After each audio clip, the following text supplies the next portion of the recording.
মায়ের হাতের রান্না মানেই অমৃত।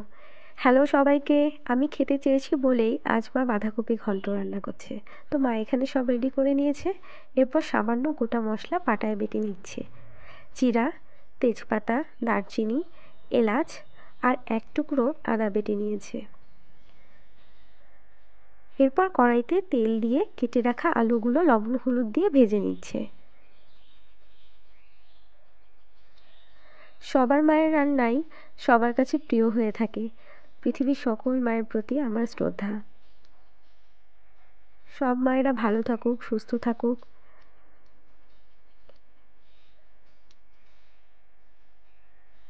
দিয়ে দিচ্ছে তেজপাতা আর পাঁচফোড়ন।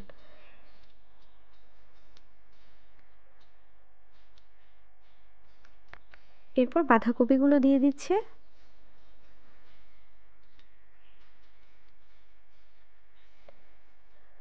লবণ হলুদ দিয়ে নেড়ে ঢেকে দিচ্ছে।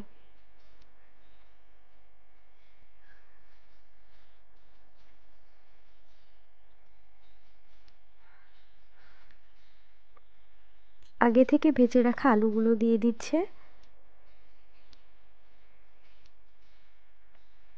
কপি থেকে ওঠা জলগুলো শুকিয়ে যাওয়া অবধি রান্না করছে।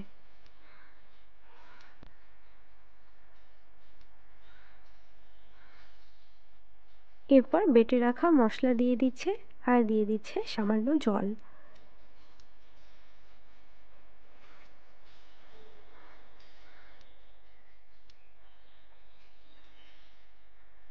সামান্য ময়দা দিয়ে দিচ্ছে, তাহলে কপিটায় আঠালো ভাব থাকে। এখন ভালো করে নেড়েচেড়ে রেডি হয়ে গেছে আমাদের কপি। এখন ঘি দিয়ে নেড়েচেড়ে নামিয়ে নিলেই রেডি বাঁধাকপি ঘন্ট।